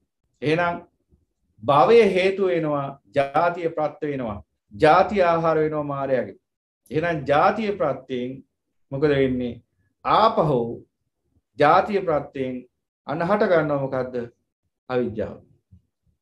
ඒක තමයි ඉස්සෙල්ලා කිව්වේ ජාති නිරෝධේන අවිජ්ජා නිරුද්ධති කියලා. එහෙනම් ජාතිය හේතුව වෙනවා. ඊට පස්සේ මොකද වෙන්නේ? ජාතිය හේතුවෙන් නැවත අවිජ්ජාව කියන ප්‍රත්‍ය පහළ වෙනවා. ඒ අතරතුර අර අසත්පුරුෂ ඇසුර යනාදි වශයෙන් ඒ සියල්ල සකස් වෙනවා. එහෙනම් මෙන්න චක්‍රය ආපහු යනවා. හැමතිස්සෙම මේ දුක්ඛ ස්කන්ධය සමුදය කරන මේ චක්‍රය සකස් වෙනවා. එහෙනම් බලන්න ජාතිය ප්‍රත්‍යයෙන් ආපහු අවිජ්ජාව හට ගන්නවා. ඊට පස්සේ මොකද වෙන්නේ? ආපහු අවිජ්ජාවේ සිට ආපහු අවිජ්ජා පත්‍ය සංඛාරා කියලා ආයි චක්‍රය යනවා. මේක ඉවරයක් නැති වැඩක්. එහෙනම් අන්න අර හේතුවයි ප්‍රත්‍යයයි දෙකම නසන්න ඕන. දැන් ඔබම දැක්ක හේතුවයි ප්‍රත්‍යයයි. කොහොමද එකක් මේක හේතුවයි මේක ප්‍රත්‍යයයි කියලා වෙන්වෙන්ම දක්වන්න බෑ. අවසානයේ බැලුවාම දැන් අවිජ්ජාවත් අපි හේතුවයි කියලා කිව්වට අවිජ්ජාවත් ප්‍රත්‍යන මොහොතක් වෙනවා. හේතුව අසත්පුරුෂ ඇසුර අවිජ්ජා ප්‍රත්‍ය. අන්න බලන්න. ඊට පස්සේ අසත්පුරුෂ ඇසුරට හේතුව ආය මොකද්ද කියලා බලන් ගියාම ආපහු එනවා අසත්පුරුෂ ඇසුරට හේතුව ජාතියයි. අසත්පුරුෂ ඇසුරට හේතුව ජාතියයි. ජාතියට හේතුව ආපහු චක්‍රය බලාගෙන ගියාම මෙහෙම රවුමක් යන්නේ. ඒකයි පටිසමුපාද චක්‍රය කියන්නේ. එහෙනම් මේ චක්‍රේ බිඳින්න පුළුවන් තැන අසිරිමත් වූ සම්මා සම්බුදු පියාණන් වහන්සේ හැර වෙන කිසිම උත්තරමයක් දැක්කේ නැහැ. වෙන කිසිම ප්‍රඥෙට මේ පටිසමුපාද චක්‍රය නිරුද්ධ කළ හැකි ආකාරය පේන්නේ නැහැ. මොකද මේකේ චක්‍රයක්. දැන් රවුමක් දීලා දැන් ඔබට අපි හිතමුකෝ වලල්ලක් දෙන්න. වලල්ලක් දීලා කියනවා මේකේ මුල පෙන්වන්නකො. ඔබ කොහොමද පෙන්නන්නේ? ඔබට වලල්ලක් දීලා කිව්වොත් එහෙම මේකේ මුල පෙන්වන්න කියලා ඔබට පුළුවන් ද මුල පෙන්වන්න? බෑ. මොකද ඒක චක්‍රයක්. ඒකේ මුලක් අපිට හොයාගන්න බෑ. අගක් මුලක් හොයාගන්න බෑ චක්‍රයක. එහෙනම් අද අපි මේ ධර්මයේ අසිරිමත් වූ සම්මා සම්බුදු පියාණන් වහන්සේගේ අමා ඥාණයෙන් ඒ අසිරිමත් වූ මහා අමරණීය මහා ප්‍රඥාව හේතු කරගෙන අපි මේ ධර්මය අද දැනගත්තාට අද මේ ධර්මයේ ප්‍රත්‍යක්ෂ කරගත්තාට සම්මා සම්බුදු පියාණන් වහන්සේ ලෝකේ පහළ නොවෙන්න මේ අමා ධර්මයේ තේරුම් ගන්නවා තියා මෙබඳු ධර්මයක් ලෝකේ පවතිනවද කියලාවත් හිතා ගන්න බැරි වෙනවා අපිට. ඒ තරම්ම විශ්වේජනකයි. ඒ අසිරිමත් වූ මහා ශාස්ත්‍රතුමන් වහන්සේට හැර වෙන කිසිම කෙනෙකුට හැකි වුණේ නැහැ මේ චක්‍රය මූල හොයාගන්න. චක්‍රේ මූලය හොයාගන්න. චක්‍රේ මූල හොයාගන්න බෑ. මොකද මේක හැමතිස්සෙම චක්‍රාකාරව ගමන් කරන හැමතිස්සෙම. කොහෙන්ද මේ චක්‍රේ බිඳින්න ඕන කියලා හිතා ගන්න බෑ. එහෙනම් බලන්න දැන් අද අපි ඇත්ත දන්න නිසා අද අපිට පටිසමුපාදය පිළිබඳ යම්කිසි අවබෝධයක් තියෙන නිසා අපිට පේනවා මුල මෙතනයි මෙතනින් සිඳින්න ඕන කියලා. හැබැයි සම්මා සම්බුදු පියාණන් වහන්සේ නම් වූ මහා ශාස්ත්‍රතුමන් වහන්සේ ලෝකෙට පහළ වෙලා මේ පටිච්ච සමුප්පාදය කියන ධර්මයේ පෙන්වා දුන්නේ නැත්නම් මේ හේතුඵල න්‍යාය ධර්මයේ පෙන්වා දුන්නේ නැත්නම් පින්වතුනි සදාතනික වශයෙන්ම සංසාර දුකක් විතරයි උරුමින් සත්‍යයට. මේ විශ්වයේ අනන්ත සතුන් ඉන්නවා සම්මා සම්බුදු පියාණන් වහන්සේලා මුණ ගැහිච්ච නැති. ඒ කියන්නේ අනන්ත සංසාරයක් මේ. එතකොට මේ වැඩි ඕනි නෑ. අපි මේ සියක් කෝටිය සක්වල ගැන හෝ අනන්ත සක්වල ගැන කතා කරන දෙයක් නෑ. මේ උතුම් ධර්මද්වීපය ගැන කතා කර එච්චර ඕනෙත් නෑ. මේ සුද්ධ නගරය ගැන කතා කරමු. මේ සුද්ධ නගරය පුළුවන් තරම් ලඝු කරලා බලමු. මේ සුද්ධ නගරෙ ඉපදිලා කී දෙනෙක් ඉන්නවද ශ්‍රී සද්ධර්මයට කන් දෙන්නේ නැති? ඔබම හිතන්නේ එහෙනම් මේ අමා ධර්මයේ පවතින ශ්‍රී සද්ධර්මයේ පවතින ධර්මද්වීපේ අමා ධර්මය ඒ උතුම් වූ තථාගත බල ආරක්ෂා වෙලා ඒ තථාගත ඒ මහා බුද්ධ බල දරාගෙන ඉන්න මේ සුද්ධ නගරේ ඉන්න මිනිස්සුත් අති බහුතරයක් දෙනා බණහන් නැත්තම් අනේ එහෙනම් මේ සක්වලේ මේ පෘථුවියේ මේ සක්වලේ මේ සියක් කෝටිය සක්වලේ අනෙක් සත්තු ගැන මොනව කතා කරන්නේ? එහෙනම් මේ විශ්වයේ කීයෙන් කී දෙනාටද සම්මා සම්බුදු පියාණන් වහන්සේ මේ දේශනා කරපු ධර්මය ඇහෙන්නේ? මේ විශ්වයේ කීයෙන් කී දෙනාද මේ යථා ධර්මයේ තේරුම් ගන්න දක්ෂ වෙන්නේ? අනිත් ඔක්කොම අදක්ෂ වෙලා මායාවගෙම ගැත්තු වෙලා මායාවටම වහල් වෙලා සංසාරේ යනවා. ඒක නිසා අපි නුවණින් දකින්න ඕන මෙන්න මේ හේතුඵල ධර්මය අප්‍රමාදීව අවබෝධ කරගත යුතු බව. අන්න සම්මා සම්බුදු පියාණන් වහන්සේ පෙන්වා දෙනවා. එහෙනම් එකක් හේතුවක් වෙනවා ඊළඟ මොහොතේ ඒම ප්‍රත්‍ය බවට පත් වෙනවා.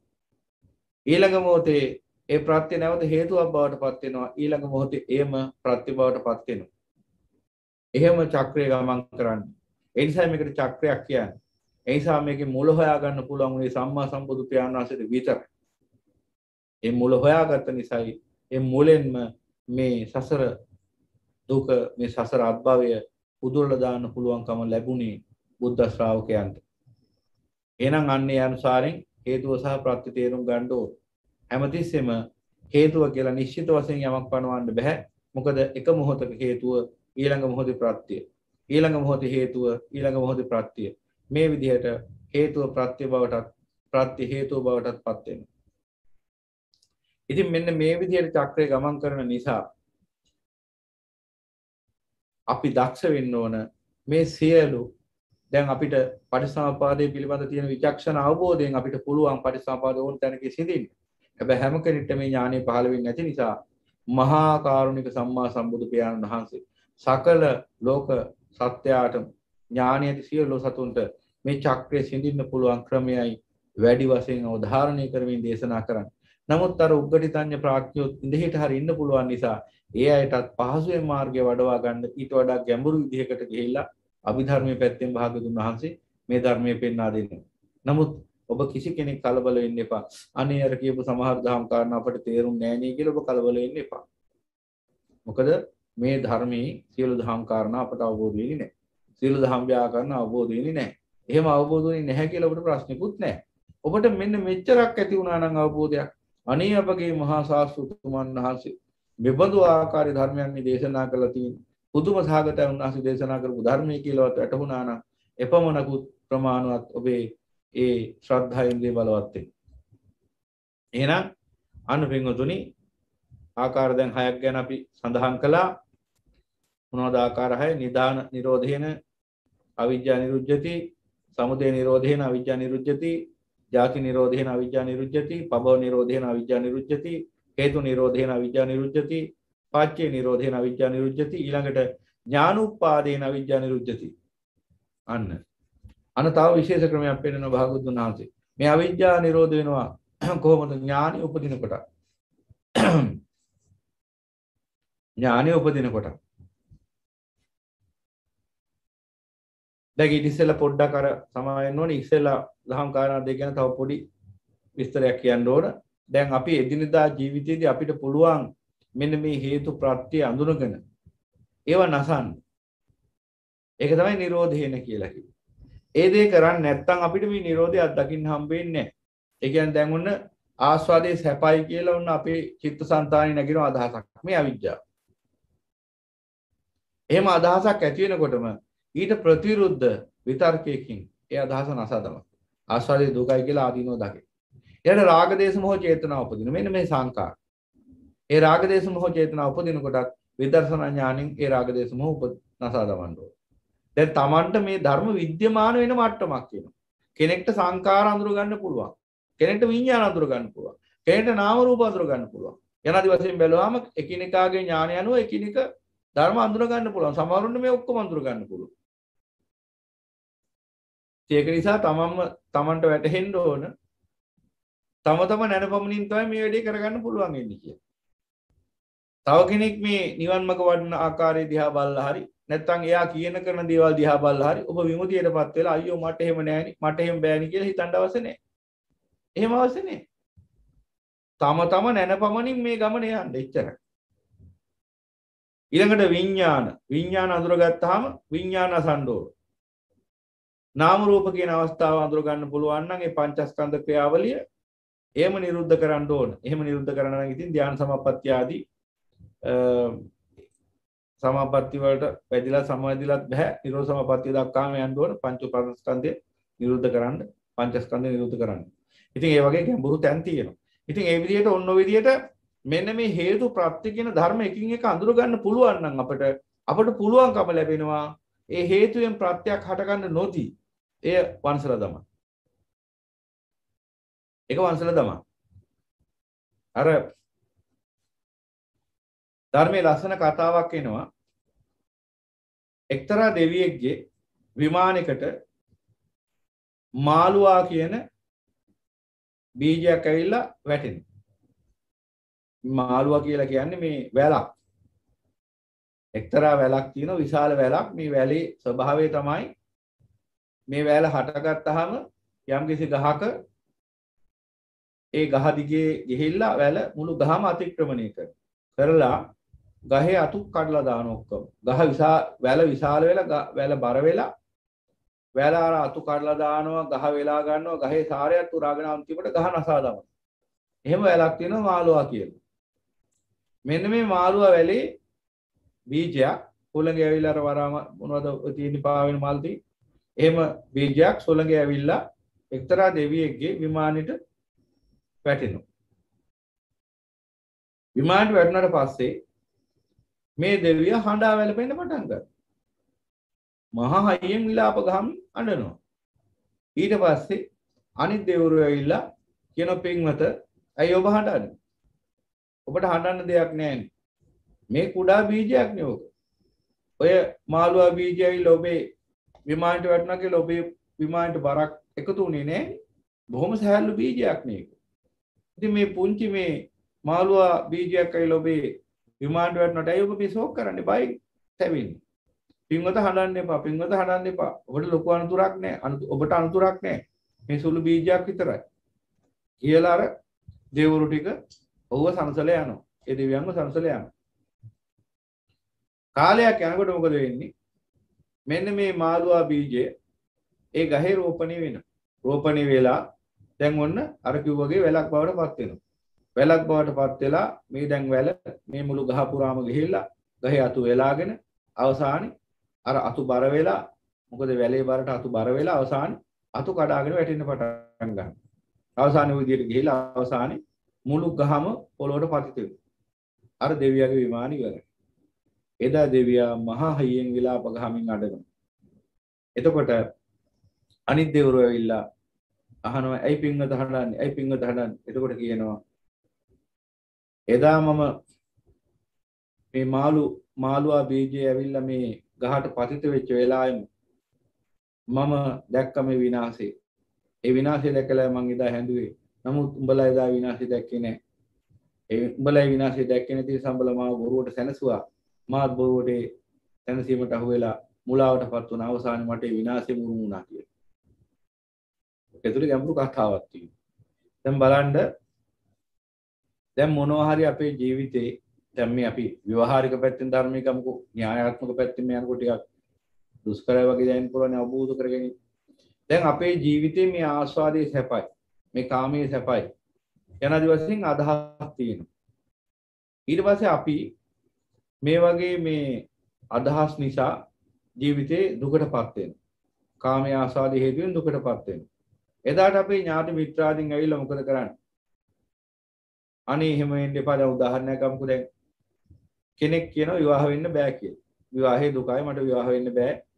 අනේ මට නම් විවාහයක් ඕනේ නැහැ කියලා කියනවා. ඊට පස්සේ දැන් අම්මයි තාත්තයි කියනවා බලන්නකෝ මේ අපේ දුව මේ කසාද බඳින්න බෑ කියනවා. හරි වැඩේනේ. මොකක්ද දන්නේ මෙයාට මේ වෙලා තියෙන්නේ. කොහෙන් හරි මේ කවුරු හරි මෙයාගේ ඔළුවට මොකක් හරි විස බීජයක් දාලා යනාදි වශයෙන් කියනවා. දැන් බාන අහලාද කොහොමද කියලා දන්නේ නැහැ ඉතින්. ඊට පස්සේ වැඩි හිටියෝ මොකද කරන්නේ අම්මයි තාත්තයි දිගටම දුව තියාගෙන ඉතින් කියන දුවේ එහෙම නෙවෙයි අපි ගැනත් හිතපල්ලා. ඉතින් අපිත් වයසට ගියාම අපිට සලකන්න කෙනෙක් ඉන්න එපා. ඒ තරම් නෙවෙයි ඉතින් ඔය උඹලා හිතන තරම් මේ ගෘහ ජීවිතේ දුක නැහැ. සැපයි මේක. යනාදි වශයෙන් අම්මයි තාත්තයි පුළුවන් තරම් දරුවගේ දුවගේ ඔළුවට දානවා විස බීජ ටික. අම්මයි තාත්තා තමයි දාන්නේ අත්තට බැලුවා. ඉතින් කොහොම හරි කාමයේ ආස්වාදයේ ආදි මේ ආනිසංසම කියනවා. බය වෙන්න එපා. වාට ඔය තියෙන බය ගැන තිකස්මක් තියෙන. එහෙම හරියගෙන නැති වුණාම අර වැඩි හිටියෝ තියෙන ඥානවන්ත වැඩි හිටියෝ ඉන්නවනේ ගොඩක් පවුලේ. ඒ අය ඇවිල්ලා කියනවා මේ අපි මනෝවෛද්‍යවරයෙක්ට පෙන්නමුද මෙයා. එයාට මොකක් හරි මේ පොඩි මානසික ආතතියක් තියෙන. මනෝවෛද්‍යවරයෙක්ට පෙන්නනවා මනෝවෛද්‍යවරයාට ඉතින් හොඳටම ඒ මනස ගැන හොඳටම තේරුම් ගත්ත කෙනෙක්. නිසා යක් කියනවා ඔය බය වෙන්න එපා. එහෙම ඔයා මේ නිකන් ඔයාට අනවශ්‍ය නිකන් අස්ථාන වීතිකාවක් ඇතිලා තියෙන. ඔය ඉතින් සාමාන්‍යයෙන් ඇති වෙනවා.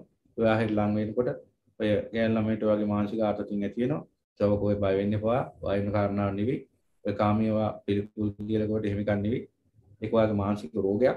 මානසික ආතතියක් මොකක් හරි මොකකට හරි බය වෙලා තියෙනවා ඔයා. යනාදි වශයෙන් කොහොම හරි කවුන්සලින් කියන්නේ උපදේශනේ කරලා අම්මයි තාත්තයි ඥාති මිත්‍රාදී ඔක්කොම එකතු වෙලා අර විවාහ වෙන්න බෑ මට කාමී එපා කියලා අහන්න ගෑල් ළමයා බලහත්කාරයෙන් පැවිදි කරනවා. මම මේ ඇත්ත කතාවක් කියන්නේ. මේ සමාවෙන්න පැවිදි කරනවා නෙවෙයි කසාද බඳවනවා. මම මේ ඇත්ත කතාවක් කියන්නේ. සත්‍ය කතාවක්. ඇත්තට වෙච්ච දෙයක්. ඒ ළමයා හඬා වැළපෙනවා මට විවාහ වෙන්න බෑ මට කාමයේ පිළිකුල් කියලා. අන්තිමට කොහොම හරි අම්මයි තාත්තයි ඥාති වර්ගයයි ඔක්කොම එකතු වෙලා කීර්තිමත් මනෝවිද්‍යාඥයෙක් ගාවටත් ගිහිල්ලා කොහොම හරි අර කවුන්සලින් වලින් උපදේශනින් කොහොම හරි අයගේ හිත නැවුවා ආපහු කාමයේ පැත්තට විවාහය පැත්තට. ඊපස්සේ කසාද වැන්දා. ධර්මාලිකුත් හටගත්තා. ඊට පස්සේ තමයි ඉතින් ඒ දක්වාම ගින්දර තිබුණේ. ඉතින් එහා පැත්තට අප්‍රමාණ ගින්දරක් ඊට පස්සේ සැමියත් එක්ක ගැටෙනවා. සැමියත් එක්ක නසා ගන්න හදනවා. සැමියත් එක්ක මරා ගන්න හදනවා. ඇයිගේ ජීවිතේ මහ දුක් ගොඩක් ගිනි ගොඩක් බවටපත් වුණා. බලන්න අර මාළුවා වැලේ කතාව නෙවෙයි. අර දෙවියා අර අනතුර දැකලා ඒ මාළුවා වැලේ ඒ බීජේ වැටිච්ච වෙලාවේ ඒක දැකලා හඬා වැළපුණා. එහෙනම් ඥාති අර හිතවතුන් ටික එකතු වෙලා අර දෙවිවරු ටික එකතු වෙලා කරන්න ඕන මොකද්ද?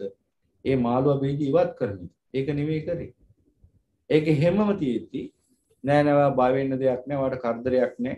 වා බොරුවට අඬන්නේ කියලා ඒ අසරණ දෙවියව මුලාවටපත් කරලා ඔහුට මහා විනාශයක් අත් කළ දුන්නා. ඒ සිද්ධියම නෙමෙයිද බලන්න අරතොන් තියෙන්නේ. අර ළමයා අනාගතයේ කාමීනි සෞදා වෙන දුක දැකලා යම්කිසි ආකාරයක සාංශාරික වශයෙන් පාරමිතා පුරලා නෙමෙයි මිනිසෙක් වශයෙන් උපදින්නේ. නිකම් මේ ආකාශ තරු ගැන හිටපු මිනිස්සු නෙවෙයි මේ සම්බුද්ධ ශාසනයේ මේ සම්බුද්ධ භාෂිතය අහන්නට සුදුසු බුද්ධ ශ්‍රාවකයන් වශයෙන් උපදින්නේ මහා ඥානවන්තයෝ වෙලා උපදින්නේ. ඉතින් ඒ දරුවත් ඒ වගේ සංසාරේ නෙක්කම්ම පාරමිතාව පුරපු කෙනෙක් වෙන්නදී බහුල. ඒ නිසා ඒට කාමී පිළිකුල්.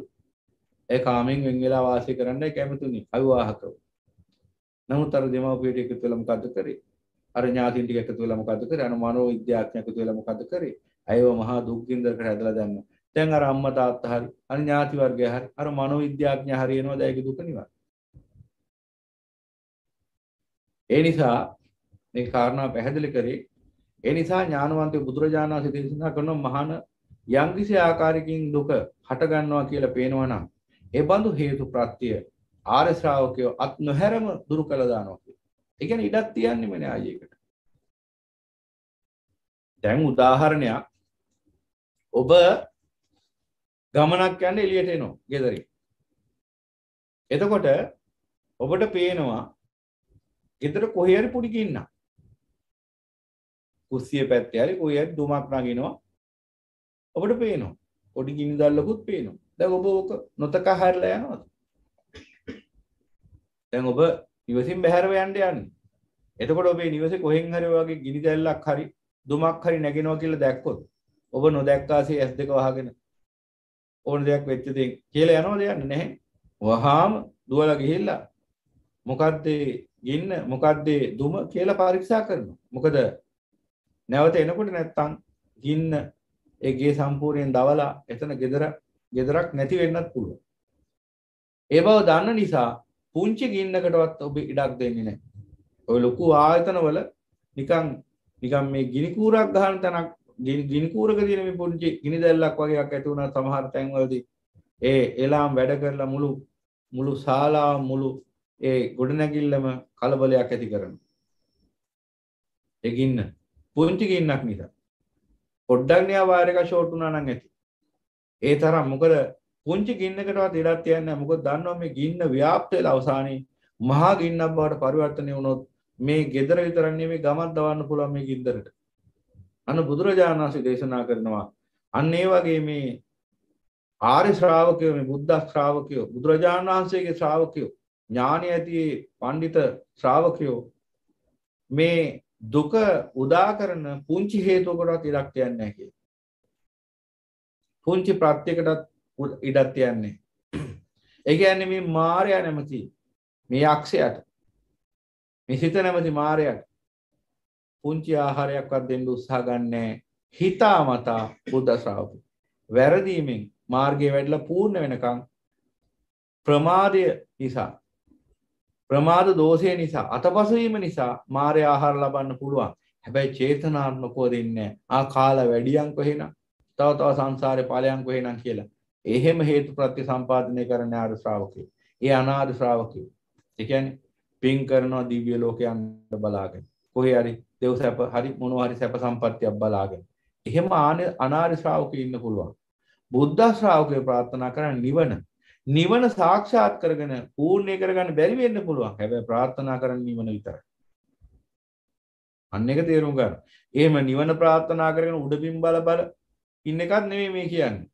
නිවන ප්‍රාර්ථනා කරගෙන එකිවන්නට ඡන්දචිත්ත විරියමස වඩමින් පුළුවන් තරම් වැරදරනවා. මොකද ඒ වැරදරන්නාට තමයි වීරිය දරන්නාට තමයි කවදා හරි දවසක ඒ ප්‍රතිඵලය නෙලා ගන්න පුළුවන්. නමුත් යම් යම් හේතු තියෙන්න පුළුවන් කෙනෙක්ට මේ ජීවිතේදීම පරිණිරවාණයටපත් වෙන්න බැරි.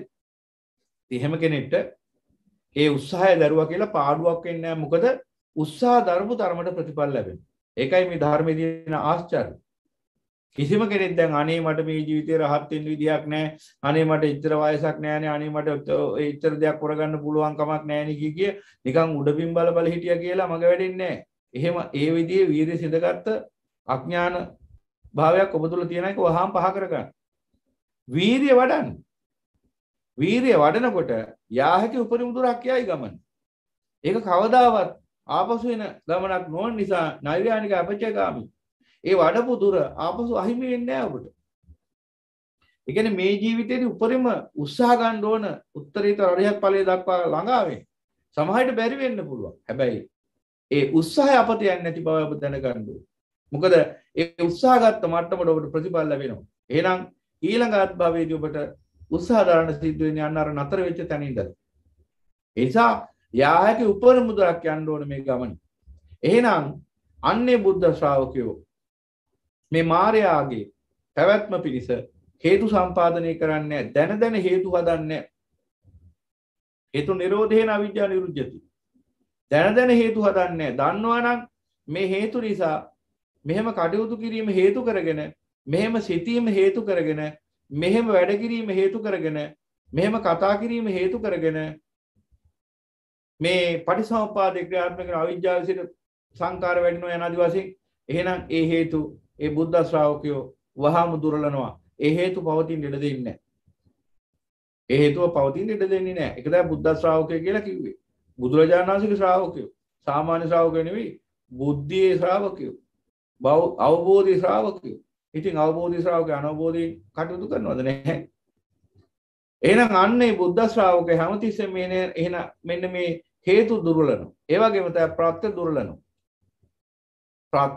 ප්‍රත්‍ය කියලා කියන්නේ අර මං කියවනේ හේතුව ප්‍රත්‍ය වෙනවා ප්‍රත්‍ය හේතු වෙනවා. ඔය විදිහට ගත්තාම හේතු ප්‍රත්‍ය ආදී වශයෙන් අපිට අවිජ්ජාවයි තණ්හාවයි තමයි පෙන්වා දෙන්න වෙන්නේ.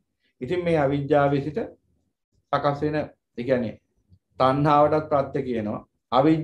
අවිජ්ජාවේ සිට ආරම්භන සෑම පටිසමුප්පාද ධර්මයන්ම ප්‍රත්‍ය කියන වචනේ තමයි හඳුන්වන්නේ. නමුත් ප්‍රධාන වශයෙන් ගත්තාම මූල දෙකක් වශයෙන් ගත්තාම මේ මායя නැමැති මේ සංසාර පැවැත්මේ ප්‍රධාන මූල දෙක බැලුවාම එකක් අවිජ්ජාව අනිත් එක තණ්හාව. එකක් ඇවිල්ලා හේතුව අනිත් එක ඇවිල්ලා ප්‍රත්‍ය. අයි ප්‍රත්‍ය කියන්නේ දැන් නිකන් වාඩි වෙලා හිටියා. උටුවක නිකන් වාඩි වෙලා හිටියා සංකාර හට ගන්න. නිකන් ඔහේ ඔබ වාඩි වෙලා ඉන්නවා කියන්නකො උටුවක කොහේ හරි වාඩිලා. නිකන් උඩින් බලාගෙන හිටියා සංකාර හට ගන්න. මේ අවිජ්ජා ප්‍රත්‍ය. ඒ සංකාර හටගන්නේ අවිජ්ජා ප්‍රත්‍යයෙන්. අවිජ්ජා පත්‍ය සංකාරා කියලා. ඊට පස්සේ ඔබ ආස්වාදේ විඳින්න යනවා දැන්.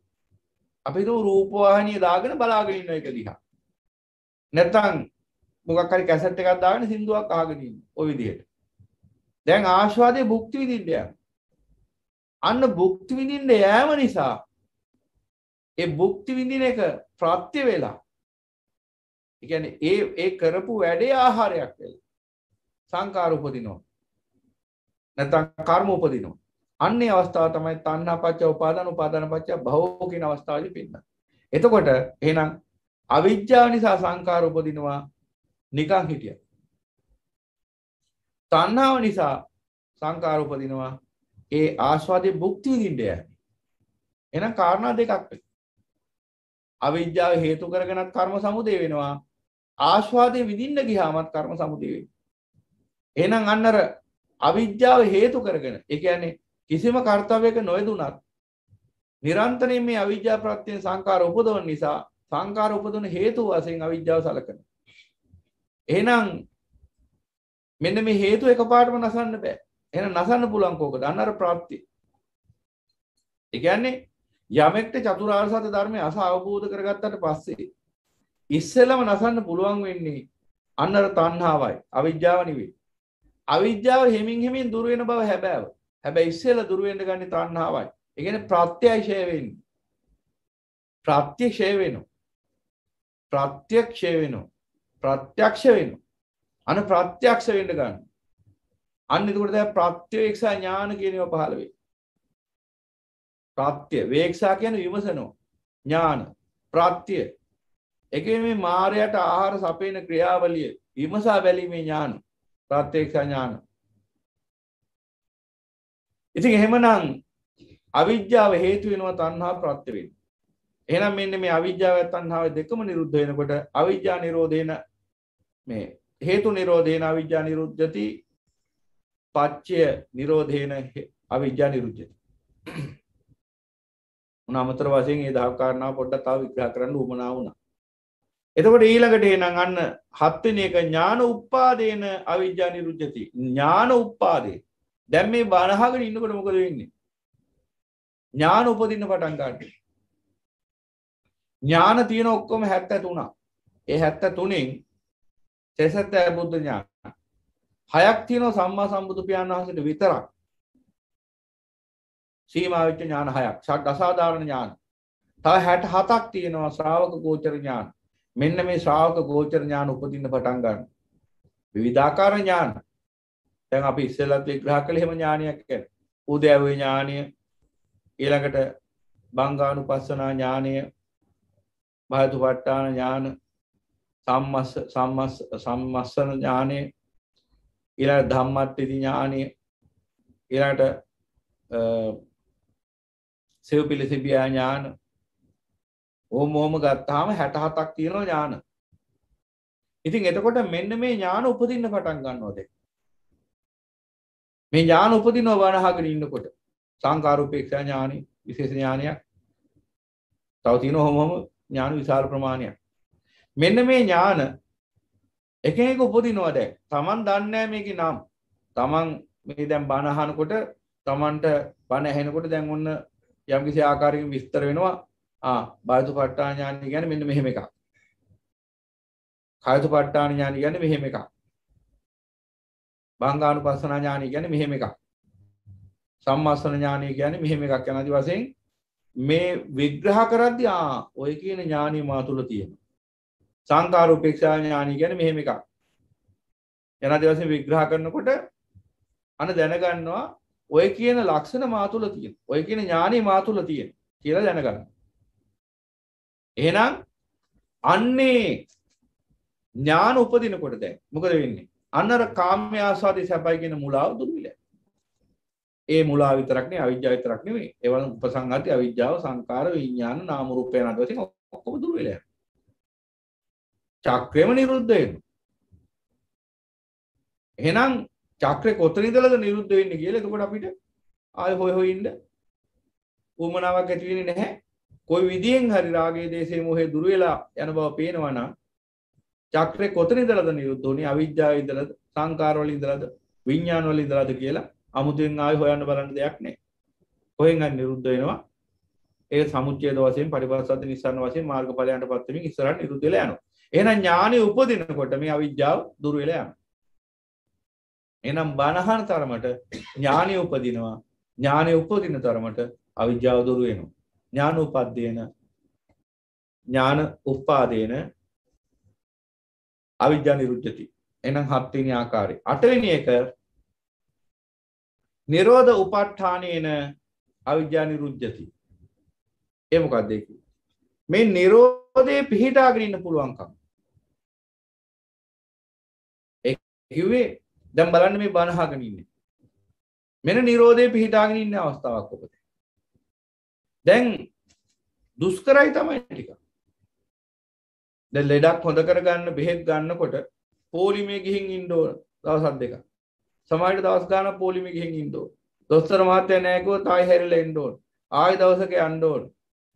ඊට පස්සේ ගිහිල්ලා පොලිමේ සෑහෙන දහදුකක් විදගෙන අර බංකුවල නිදාගෙන ඉන්න ඔබ දැකලාදී බෙහෙත් ගන්න ගිහිල්ලා. කණ්ඩත් නැහැ බොණ්ඩත් නැහැ.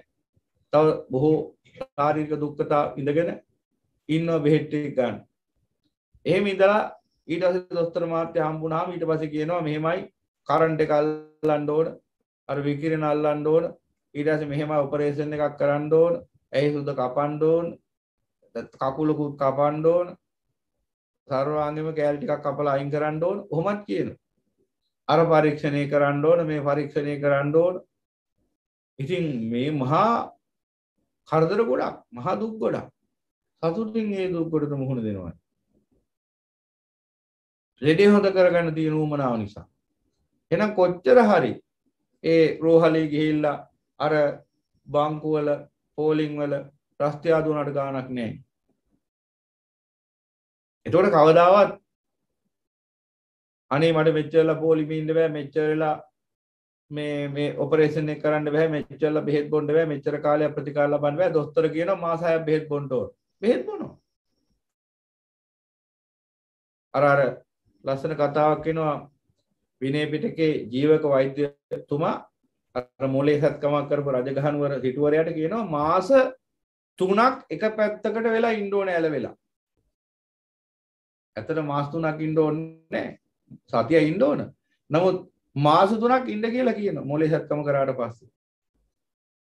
ඉතින් රෝගී සුව කරගන්න උවමනාව නිසා රජගහනුවර සිටුවරයා මාස 3ක් එක ඇලයකට වෙලා ඉන්න පොරොන්දු වෙනවා. ඒ වුණ සතිය ඉන්න පුළුවන්. සතියකදී අහනවා අනේ පෙදදුරු තුමනි අනිත් පැත්තට හැරුණට ගමන් නැද්ද මට නම් දැන් ඇක්ටිව් වෙලා තියෙන්නේ මෙහෙම එක පැත්තකට ඉඳලා කියලා. ඉතින් දැන් ඒ වගේ වෛද්‍යවරයෙක් නියම කරොත් එහෙම පොරොන්දු වෙනවා. හා ඉන්නම් කියලා. ඇයි ඒ රෝගී සුව කරගන්න උවමනාව නිසා. එහෙනම් බලන්න අපි මේ දැන් උත්සාහ ගන්නෙත් මොකටද? මේ සංසාරේ තියෙන ලොකුම රෝගී සුව කරගන්න. සකල ලෝක සත්‍යයටම පවතින මේ ලොකුම රෝගය තමයි කෙලෙස් රෝගේ. මේ රාගයේ දේශයේ මොහය හට ගැනීම. ඒ රාගයේ දේශයේ මොහය හට ගන්න නැත්නම් කිසි කෙනෙකුට දුකක් නැහැ.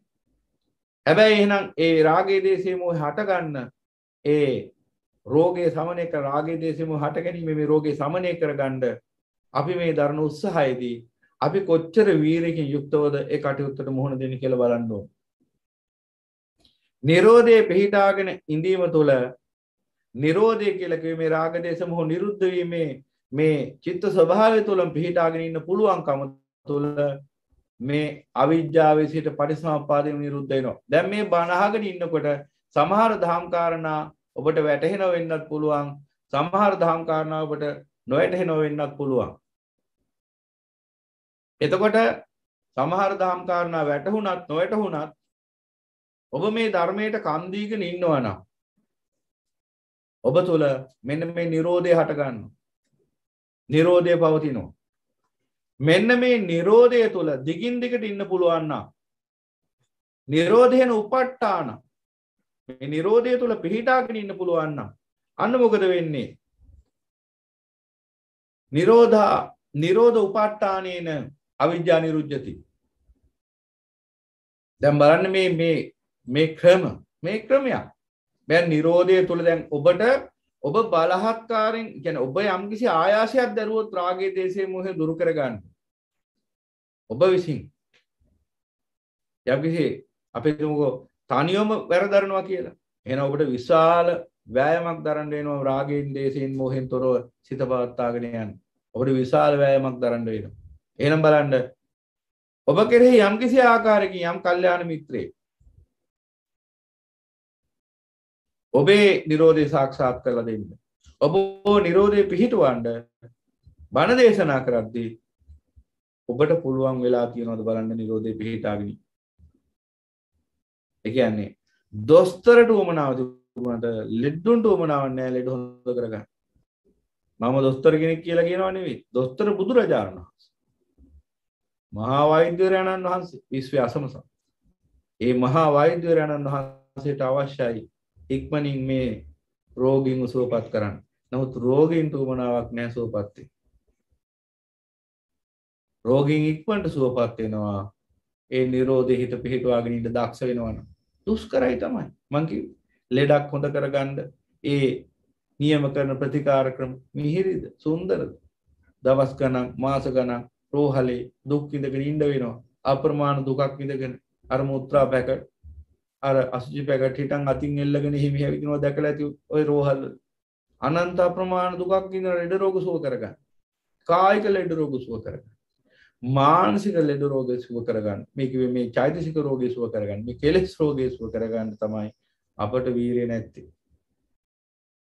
එහෙනම් මේ Nirodhe දිගින් දිගට පිහිටාගෙන ඉන්න පුළුවන්කම තියෙනවා නම් අන්න ඉක්මනින්ම රාගයේ දේශේ මෝහය දුරු වෙලා අවිජ්ජාව දුරු වෙලා රාගයේ දේශේ මෝහය දුරු වෙලා මේ නිවන් මඟ වැඩෙනවා. දැන් ඔබ මේ බණ අහගෙන ඉන්නවා කියන්නේ මෙන්න මේ අවසාන විග්‍රහ කරන මෙන්න මේ නිරෝධ උපට්ඨානින අවිජ්ජා නිරුද්ධති ක්‍රමයේ ඔබට මහෝපකාරයක් ලැබිලා තියෙනවා. දැන් අර අපි ඇවිද ගන්න බැරුව නැගිට ගන්න බැරුව දෙපා ශක්තිමත් නැති කාලේ අපිට අම්මා තාත්තා අත දෙනව නැගිටින්න.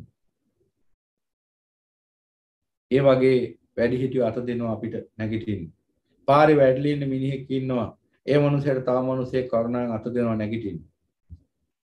ඒ වගේ දැන් මේ සංසාර දුකෙන් නිදහස් වෙන්න වැරවැයම් කරන මේ බුද්ධ ශ්‍රාවකයන් විශේෂ නැත්තම් මේ ධර්මය අහන මේ පින්වතුන් විශේෂ බුදුරජාණන් වහන්සේගේ ශ්‍රාවක අත දෙනවා නැගිටින්න.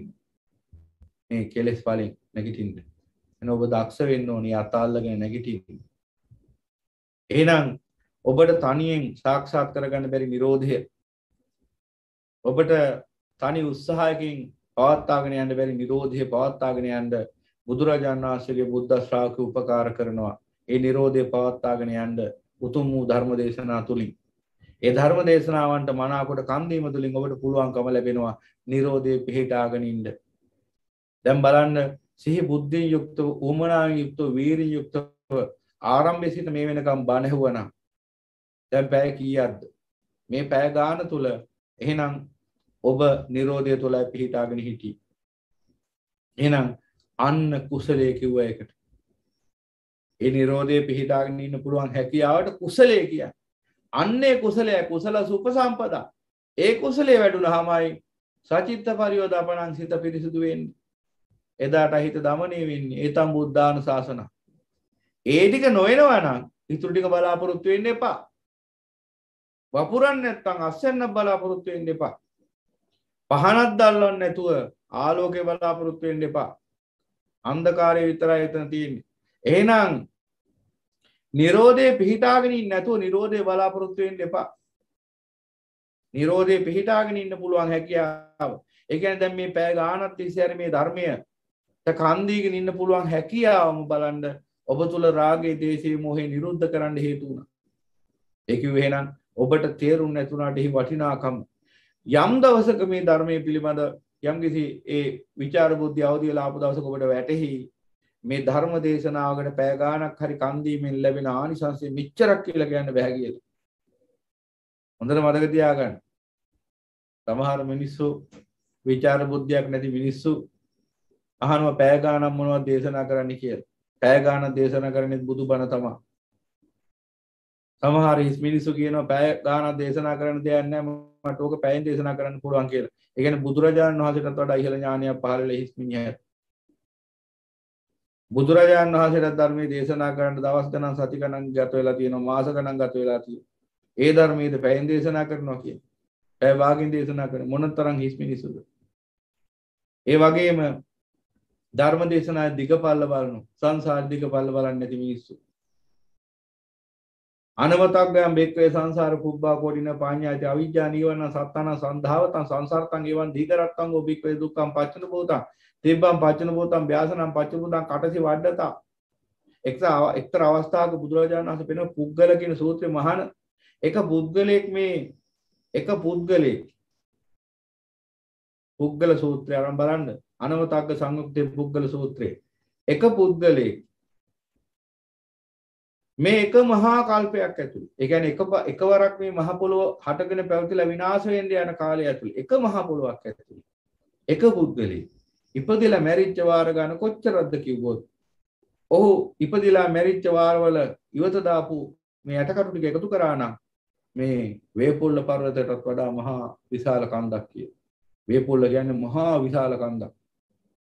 දඹදිව පිහිටා තියෙන. ඉසිගිලි වේපොල්ල ආදී මහා කඳු විජ්ජකූට මහා කඳු ලංකාවේ නෑ එච්චර ලොකු කඳු. ඔබ දන්නවනේ කොහොමද ඉන්දියාවේ ලොකුම කඳු තියෙන එවරස්ට් දක්වා හිමාල පර්වතයත් එක්ක.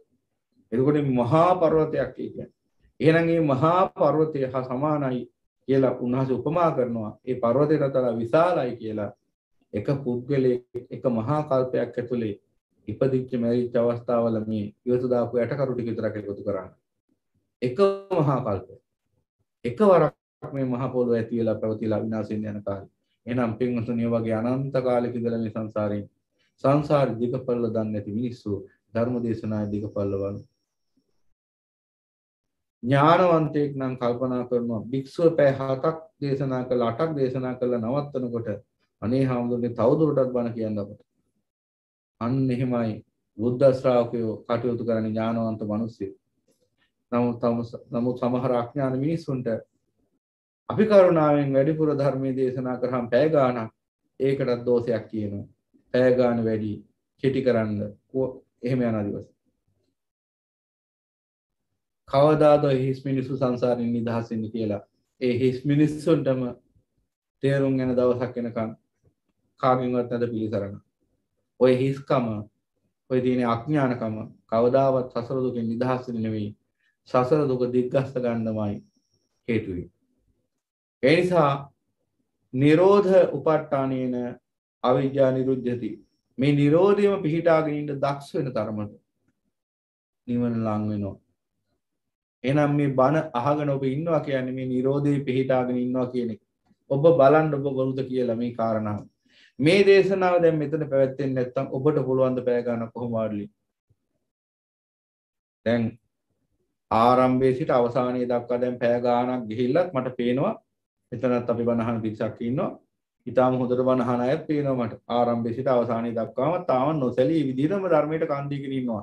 ඒ කායික වශයෙන් ඇති වෙලා තියෙන පීඩා නිදිමත ආරම්භයේ ඔක්කොම කොහොම හරි දුර්ලගෙන ඇස් ඉදිමිලා හරි කොයි විදිහින් හරි බණ අහනවා තාම.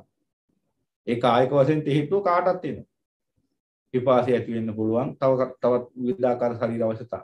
මොනවා ඇති වුණත් ඒ සියල්ල දරාගෙන බණ අහගෙන ඉන්නවා. දැන් ඔබම කල්පනා කරන්න මේ දේශනාව මෙසේ පැවැත්ුනේ නැත්නම් ඔබට පුළුවන් ද පැය 7ක් 8ක් කොහොම වාඩි ඉඳ ඉඩ දෙයිද මේ තුච්ච නිදසිත? අන්න එහෙනම් පේනවද නිරෝධයේ පිහිටාගෙන ඉන්න එක නිවන් මඟ වැඩිම බව?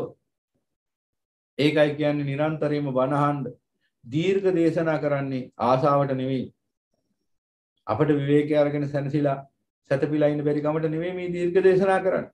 උගුර ලේරහ වුණත් හිස පුපුරන්න තරම් වේදනාවක් ආවත් මොනතරම් වේදනාවක් ඒ සියල්ල දරාගෙන ඇයි දීර්ඝ දේශනා පවත්වන්නේ? මෙන්න මේ ධර්මයේ මෙසේ දකින්න නිසා. නිරෝධ උපට්ඨානේන අවිජ්ජා නිරුද්ධති. ඒ නිරෝධයේ පිහිටාගෙන ඉන්න තරමට සසර දුක ඉක්මනින් අවසන් වෙනවා. ඉක්මනින් මේ අවිජ්ජාව සිට පරිසම්පාද චක්‍රය දුර වෙලා ගිහිල්ලා සසර දුක අවසන් වෙනවා. දුක්ඛ ස්කන්ධය කෙලවර වෙනවා. ඒව මේ දස කේවලස දුක්ඛ ස්කන්ධස නිරෝධෝ හෝති. එහෙනම් ඔන්න ඔය කිව්ව ආකාර 8ට මේ අවිජ්ජාවේ සිට පරිසම්පාද චක්‍රයම නිරුද්ධ වෙලා ගිහිල්ලා මේ ජාති ජරා මරණ ශෝක පරිදේ දුක්ඛ දමන සුපාය සහිත මේ සසර දුක්ඛ ස්කන්ධය අවසන් වෙනවා.